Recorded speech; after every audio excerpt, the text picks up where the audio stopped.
Welcome to Northwoods Pursuit, where we chase down the wild stories few dare to tell. Today, we're diving into the heated world of baboon hunting in South Africa, a place where urban sprawl meets untamed nature head-on. Each year, local authorities authorize the culling of up to 50 baboons to reduce their growing impact on communities. But this sparks a larger question. What price are we willing to pay to protect our homes from wildlife that's simply trying to survive? Stick with us as we dig into this high-stakes struggle between humans and what nature's smartest troublemakers. Cape Town, baboons aren't just part of the scenery. They're a full-blown force to reckon with. These highly intelligent animals have adapted fast, ditching the forest for fast food, rummaging through garbage, even invading homes. What used to be rare encounters are now daily disruptions, leaving broken fences, trash streets, and worried locals in their wake. As the conflict intensifies, the question isn't just how to stop them, it's whether we can coexist at all. At Northwoods Pursuit, we're uncovering the heart of this human-wildlife standoff and exploring real solutions. If you're into raw, real-world stories from the front lines of nature, hit that subscribe button. We're pushing toward 1,000 subscribers, and your support fuels the journey. Baboons may look like a part of the scenery in Cape Town, but their growing presence comes at a steep cost, both financially and environmentally. From raiding farms to disrupting neighborhoods, their behavior threatens livestock, endangers people, and leaves behind a trail of destruction. According to the Cape Town Wildlife Conservation Authority, baboon-related damage now tops $3.5 million annually. That's not just a number, it's a wake-up call. How much more can the community endure? And what's it really going to take to create a long-term solution that protects both people and wildlife? In response to the growing crisis, Cape Town has taken bold steps to push back.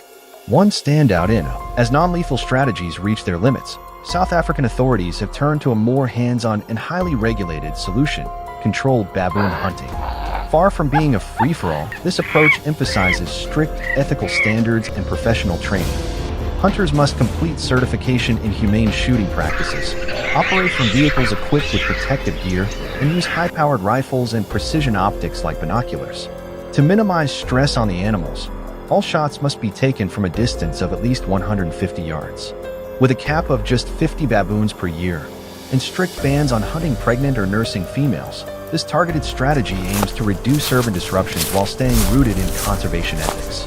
In South Africa, baboons are legally classified as pests when they pose a threat to crops, property, or human safety. But make no mistake, this isn't a free pass for unchecked hunting. Violating strict regulations can lead to serious consequences, including steep fines that can climb into the hundreds of dollars or even permanent loss of a hunting license. Hunters are expected to know the law inside and out, as well as understand the ecological ripple effects of removing invasive species. The goal is clear: to uphold a responsible, ethical standard that protects human interests while respecting the broader ecosystem. If this deep dive into South Africa's baboon management got your gears turning, be sure to hit that like button and subscribe to Northwoods Pursuit. We're all about bringing you real, thought-provoking stories from the front lines of human-wildlife conflict. Now let's shift gears, because back home we've got a problem of our own. We were up before dawn, boots on the ground, dealing with an all-out feral hog invasion that turned our quiet town into a war zone. These beasts weren't just rooting around. They were tearing through streets, smashing fences, and rattling nerves. When things hit a breaking point, we knew it was time to act. Our team followed the trail straight into the rugged backcountry of the Cherokee National Forest, perfect hideout for these aggressive intruders. At first light, we suited up, rifles loaded, gear locked in, ready to reclaim our land. Just as we tightened our formation, a full herd came crashing through the underbrush, charging like a runaway freight train. It was game on, and we were ready to restore some peace. With no time to lose, we locked in on the charging boars. The crack of rifles echoed through the Tennessee woods as a clean shot landed.